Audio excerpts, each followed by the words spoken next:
नमस्कार, India news देख रहे हैं आप। आपके साथ में हूं सुरभि तिवारी। फटाफट अंदाज में फटाफट खबरों की शुरुआत करेंगे। केंद्र सरकार 1 फरवरी को बजट पेश करेगी। बजट से पहले सरकार इकोनॉमिक सर्वे पेश करती है। इस साल का बजट सत्र 31 जनवरी को राष्ट्रपति रामनाथ कोविंद के अभिभाषण के साथ शुरू होगा। उसके बाद वित्त मंत्री सदन में आर्थिक सर्वेक्षण पेश करेंगे।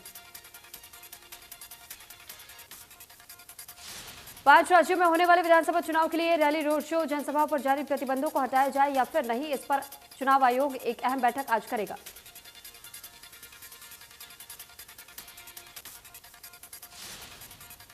कोरोना संक्रमण के मद्देनजर चुनावी रैलियों पर लगी रोक के चलते प्रधानमंत्री नरेंद्र मोदी आज वर्चुअल रैली करेंगे। बीते दिन यूपी में एक के बाद एक ताबड़तोड़ रैलियों और कार्यक्रमों के बाद ये मोदी की पहली वर्चुअल रैली होगी। उत्तर प्रदेश में प्रथम चरण का चुनाव पश्चिम से शुरू होगा, इसलिए प्रधानमंत्री की वर्चुअल रैली वेस्ट यूपी के 5 जिलों सहारनपुर, शामली, मुजफ्फरनगर, बागपत, गौतम बुद्ध नगर जिलों के 21 विधानसभाओं को फोकस किया जाएगा। फिलहाल पीएम के वर्चुअल संबोधन के लिए प्रदेश में कुल 98 स्थानों पर स्क्रीन लगाई गई है। इस लिस्ट में जिन 21 विधानसभा का जिक्र किया गया है वहां प्रत्याशी खुद बैठकर के संबोधन कार्यक्रम का हिस्सा लेंगे। राष्ट्रीय महिला आयोग के 30वें स्थापना दिवस के मौके पर पीएम मोदी देश की महिलाओं को संबोधित करेंगे। वो वर्चुअल माध्यम से इस कार्यक्रम से जुड़ेंगे। प्रधानमंत्री कार्यालय की ओर से मिली जानकारी के मुताबिक पीएम का संबोधन सोमवार को शाम 4:30 बजे शुरू होगा। कार्यक्रम का विषय शी द चेंज मेकर रखा गया है। संयुक्त किसान मोर्चा आज देश भर में विश्वासघात दिवस मनाने जा रहा है। इस दौरान पूरे देश में जिला और तहसील स्तर पर बड़े प्रदर्शन किए जा रहे हैं। मोर्चे से जुड़े सभी किसान संगठन जोर शोर से इसकी तैयारी में जुटे हुए। किसान नेताओं का कहना है कि यह कार्यक्रम देश के कम से कम 500 जिलों में आयोजित किया जाएगा। किसानों के साथ हुए विश्वासघात और धोखे के विरोध करने के लिए संयुक्त किसान मोर्चा ने 15 जनवरी को अपनी बैठक में यह फैसला लिया था। इन प्रदर्शनों में केंद्र सरकार के नाम ज्ञापन भी दिया जाएगा। संयुक्त किसान मोर्चा की कोऑर्डिनेशन कमेटी विरोध प्रदर्शन को सफल बनाने के लिए लगातार बैठक कर रही है। किसान नेता का आरोप है कि 15 जनवरी के फैसले के बाद भी भारत सरकार ने 9 दिसंबर के अपने पत्र में किया कोई वादा पूरा नहीं किया। आंदोलन के दौरान हुए केस को तत्काल वापस लेने और शहीद परिवारों को मुआवजा देने के वादे पर पिछले 2 सप्ताह में कोई भी कार्रवाई नहीं की गई। एमएसपी के मुद्दे पर सरकार ने कमेटी के गठन की घोषणा की, इसलिए मोर्चे ने देश भर में किसानों से आह्वान किया है कि वो विश्वासघात दिवस के माध्यम से सरकार तक अपना रोष पहुंचाए। सिरसा के जेजेपी के जनसंपर्क अभियान के तहत दिग्विजय चौटाला ओढ़ा गांव पहुंचे। उनके साथ मंत्री अनूप धानक भी रहे। इस दौरान दिग्विजय चौटाला और मंत्री अनूप धानक ने ग्रामीणों की समस्याएं सुनी। वहीं ग्रामीणों ने ओढ़ा को तहसील का दर्जा देने की मांग की है। ज्यादातर शिकायतें कच्ची गली को पक्का करने से संबंधित आई है।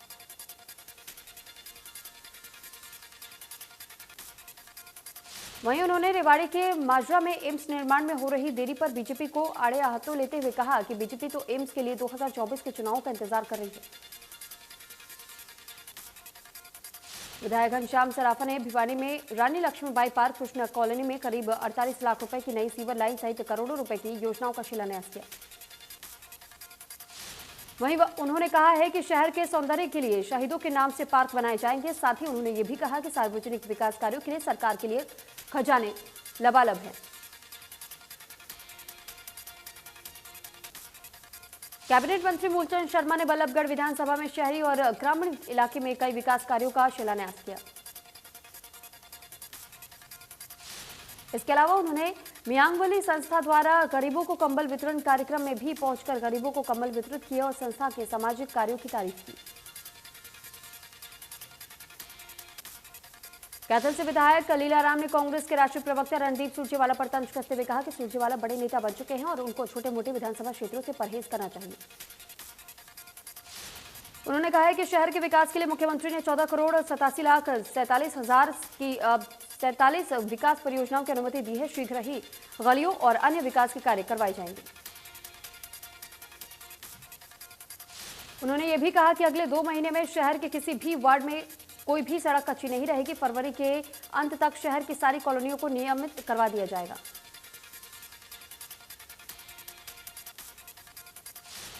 पृथला के गांव दुधोला की पंचायत ने देश की पहली स्किल यूनिवर्सिटी के लिए 90 एकड़ जमीन फ्री में सरकार को दी थी और सरकार ने नौकरी और दाखिले में रिजर्वेशन का वादा किया था। लेकिन अभी तक एक भी नौकरी ग्रामीणों को नहीं मिली है। इसको लेकर के ग्रामीणों लोगों ने अपने बच्चों को ग्रुप सी और डी की नौकरी के लिए विधायक नयनपाल रावत को मुख्यमंत्री मनोहर लाल के नाम ज्ञापन सौंपा। विधायक नयनपाल रावत ने भी ग्रामीणों को आश्वासन दिया है कि वे मुख्यमंत्री मनोहर लाल से बात करेंगे और जल्द ही उनकी समस्या का समाधान किया जाएगा।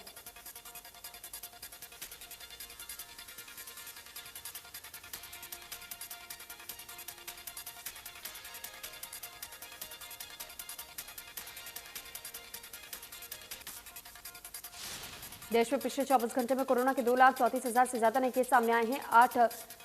893 लोगों की मौत हुई है। केरल में कोरोना वायरस के 50,812 नए मामले सामने आए हैं। प्रदेश सरकार ने जनता से कोरोना गाइडलाइन का पालन करने की अपील की है। महाराष्ट्र में कोरोना वायरस के 27,971 नए मामले सामने आए हैं। 45,648 लोग डिस्चार्ज किए गए हैं। 103 लोगों की कोरोना से मौत हुई है। दिल्ली में पिछले 24 घंटे में कोरोना संक्रमण के 4,483 मामले सामने आए हैं, जबकि पिछले 24 घंटे में 8,042 लोग डिस्चार्ज हुए और 28 लोगों की मौत हुई है। हरियाणा में 24 घंटे में कोरोना के 3.918 नए केस सामने आए हैं। 17 मरीज मौत हुई है और एक दिन में 5,000 से ज्यादा मरीज रिकवर भी हुए हैं। गुरुग्राम में 24 घंटे में कोरोना के 1,267 नए मामले सामने आए हैं। 3 मरीज की मौत, एक दिन में 1,400 से ज्यादा मरीज रिकवर हुए। फरीदाबाद में 24 घंटे में कोरोना के 222 नए मामले सामने आए हैं। 800 से ज्यादा मरीजों ने कोरोना को मात दी है और एक संक्रमित की मौत। कुरुक्षेत्र में 24 घंटे में कोरोना के 103 नए मामले सामने आए हैं। 208 मरीज रिकवर हुए। एक्टिव केस 500 के पार। सोनीपत में 24 घंटे में कोरोना के 207 नए मामले सामने आए। 183 रिकवरी हुई है और एक्टिव केस की संख्या 1600 के पार है। हिसार में कोरोना का कहर जारी। पिछले 24 घंटे में 248 नए मामले सामने आए हैं। 138 मरीज रिकवर हुए और एक्टिव केस 1400 के पार। करनाल में कोरोना का कहर जारी है। पिछले 24 घंटे में 96 नए मामले सामने आए हैं। 220 मरीज रिकवर हुए और एक्टिव केस 1200 के पार। पंचकुला में कोरोना का कहर जारी है। पिछले 24 घंटे में 244 नए मामले सामने आए हैं। 417 मरीज रिकवर हुए हैं।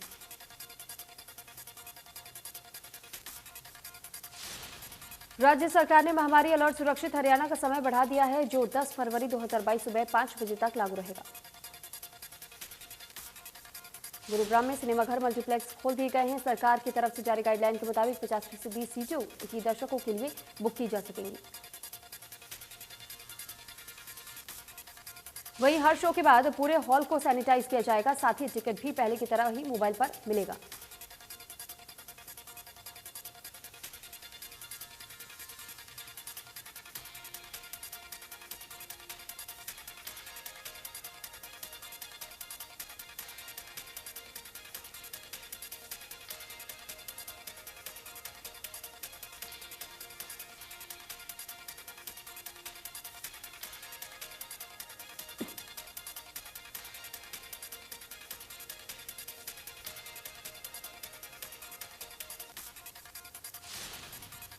सोनीपत के गांव बागड़ो खुर्द में किसानों की कई फसलें जलमग्न हो गई। किसानों ने फिर फसलों की स्पेशल गिरदावरी की मांग उठाई है।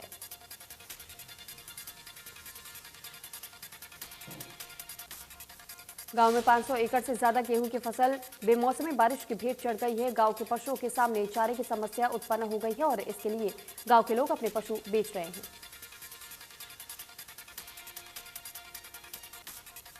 उत्तर भारत की सबसे ज्यादा बोई जाने वाली गन्ने की वंडर वैरायटी CO 238 पर हुए बीमार के हमले से गन्ने की खेती के साथ चीनी उद्योग पर बड़ा संकट खड़ा होने की आशंका बढ़ गई है।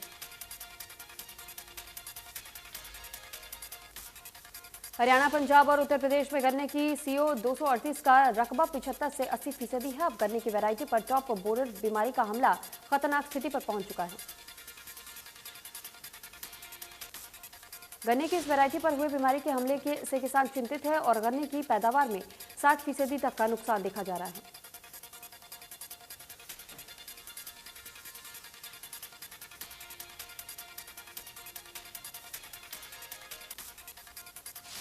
रेलवे के डिविजनल मैनेजर डीपी गर्ग ने अपनी टीम के साथ फरीदाबाद पलवल सेक्शन में रेल परिचालन सुरक्षा का जायजा लिया।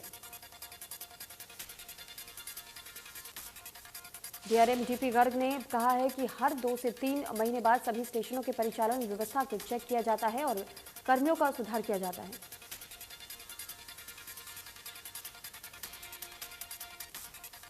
यमुनानगर की इकोनॉमिक्स सेल की टीम ने 2 ऐसे आरोपियों को गिरफ्तार किया है जो हरियाणा स्टाफ सिलेक्शन बोर्ड में नौकरी लगवाने का झांसा देकर के लोगों से लाखों रुपए ऐंठते थे।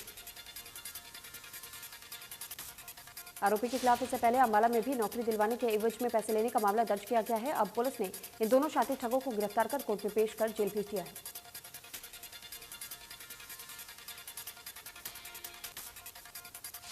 तो शाम में हुए डाडम हादसे में पुलिस ने गैर इरादतन हत्या का केस दर्ज किया है और पहले से दर्ज एफआईआर में एक और धारा जोड़ी है। गोवर्धन माइंस के खिलाफ मृतकों के परिजनों ने मामला दर्ज करवाया है। हादसे की जांच के लिए 8 सदस्यीय कमेटी गठित की गई है। जल्द ही हादसे से जुड़ी रिपोर्ट आ सकती है।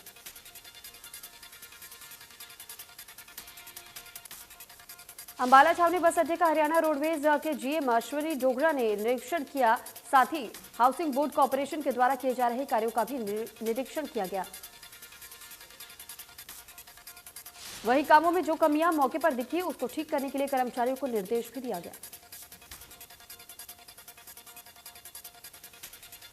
फरीदाबाद के इमामुद्दीनपुर के सरपंच का भाई पिछले 7 साल से इमामुद्दीनपुर में डिपो चलाता है, लेकिन उसके नाम पर कोई डिपो नहीं है। सरपंच ने अपने दोस्त के नाम डिपो लेकर के अपने भाई को चलाने के लिए दे रखा है।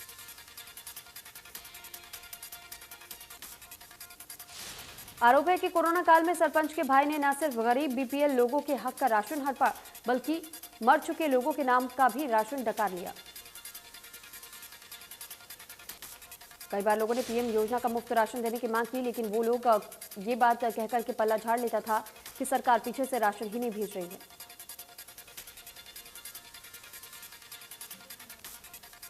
जबकि दादरी में आंगनबाड़ी वर्कर्स को हेल्पर्स ने अपनी हड़ताल के 53वें दिन ट्रैक्टर यात्रा निकाली और सरकार के खिलाफ अनोखा प्रदर्शन करते हुए रोष जताया। इस दौरान आंगनबाड़ी वर्कर्स ने लघु सचिवालय पहुंचकर के मुख्यमंत्री के नए एसडीएम को ज्ञापन सौंपा। आंगनबाड़ी वर्कर्स की ट्रैक्टर यात्रा के प्रदर्शन को देखते हुए भारी पुलिस को तैनात किया गया है। आंगनबाड़ी वर्कर्स ने चेतावनी दी कि उनकी लड़ाई आलिया पार की होगी।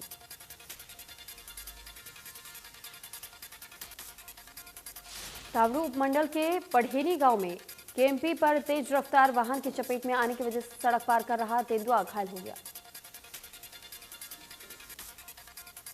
घायल तेंदुआ फ्लाईओवर के साथ एक गड्ढे में जा गिरा। सुबह ग्रामीणों ने तेंदुए की सूचना पुलिस को दी, जिसके बाद से पुलिस और वन्य जीव विभाग की मौके पर पहुंची। वन्य जीव कर्मचारियों ने घायल तेंदुए को अपने कब्जे में लेकर के उपचार के लिए रोहतक जू में भेज दिया गया।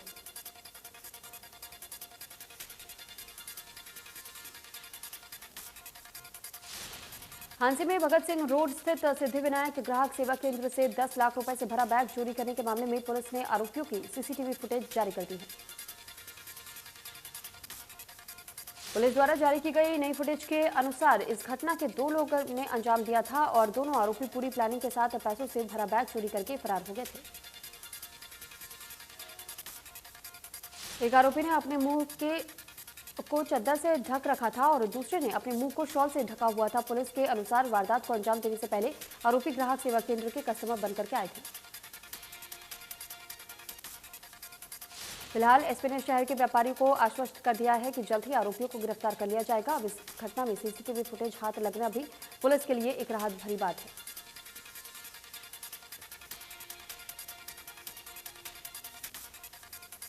फतेहाबाद में चोरों का आतंक थमने का नाम नहीं ले रहा है। मरला कॉलोनी में 2 बदमाशों ने पलक झपकते ही बाइक चोरी की वारदात को अंजाम दिया।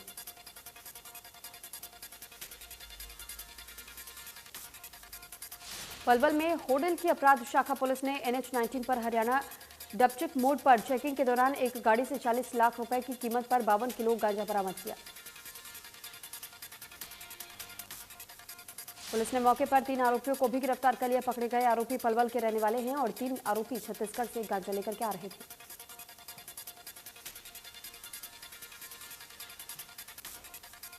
सिरसा में Haryana state narcotics control bureau की टीम ने स्कूटी सवार तस्कर को 40 किलो गांजे सहित गिरफ्तार किया। गांजे की कीमत 7.5 लाख रुपए बताई जा रही थी। पकड़े गए दोनों आरोपी नशे का आदी है। एक के खिलाफ पहले भी तस्करी के मामले में शिकायत दर्ज है। दोनों को न्यायालय में पेश कर रिमांड पर लिया जाएगा।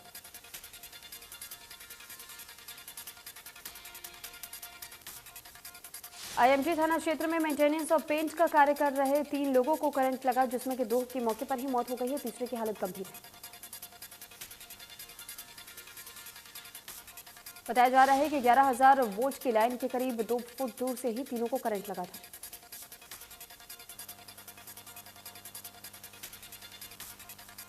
कुरुक्षेत्र के पिहोवा उपमंडल के नवनियुक्त सदर थाना प्रभारी निर्मल सिंह ने चार्ज लेते हुए ही पुलिस अधिकारियों को नशे कारोबारियों पर शिकंजा कसने का आदेश दिया। उन्होंने कहा कि पिहोवा क्षेत्र में गश्त में तेजी लाई जाएगी और नशा तस्करों के नेटवर्क को निशानाबूद किया जाएगा।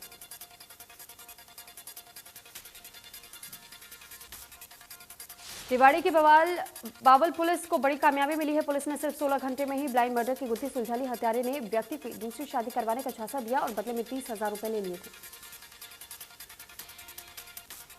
शादी नहीं होने पर शख्स ने अपने पैसे मांगे तो बदमाशों ने जलाकर की उसकी निर्मम हत्या कर दी। पुलिस उपाध्यक्ष ने बताया कि मृतक उत्तर प्रदेश के हाथरस का रहने वाला है, जिसकी पत्नी का 1.5 वर्ष पहले ही निधन हो गया था।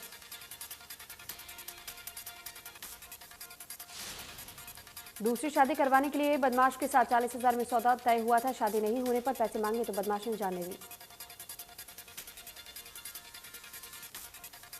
तिवाड़ी के गांव टांकड़ी की पहाड़ियों में अज्ञात शख्स का जला शव मिलने से हड़कंप मच गया है। सूचना मिलने के बाद बावल पुलिस मौके पर पहुंची और शव को कब्जे में लेकर के जांच शुरू की। आशंका ये जताई जा रही है कि किसने हत्या कर शव को जला दिया है। मृतक की उम्र करीब 40 साल बताई जा रही है। फिलहाल मृतक की पहचान नहीं हो पाई है। पुलिस मामले की हर एंगल से जांच कर रही है।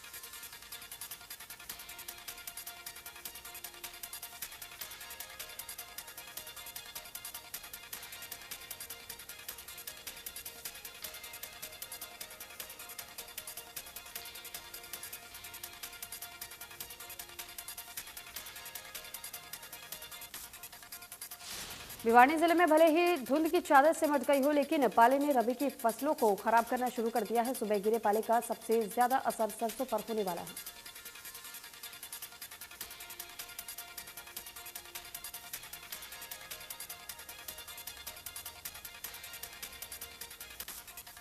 पहाड़ों पर बर्फबारी के बाद मैदानी इलाकों में शीतलहर का कहर जारी। हालांकि हरियाणा के कई जिलों में धूप भी खिलने लगी है। यमुनानगर में कई दिनों के बाद धूप निकलने से लोगों के चेहरे खिल उठे। हालांकि हल्की शीतलहर चल रही है। जम्मू कश्मीर में सुरक्षा बलों को बड़ी कामयाबी हाथ लगी। दरअसल अलग अलग जगहों पर सुरक्षा बलों ने 5 आतंकियों को ढेर किया। सुरक्षा बलों ने पुलवामा में 4 और बडगाम में 1 आतंकी को ढेर किया। बडगाम में आतंकी के पास से हथियार भी बरामद किया गया।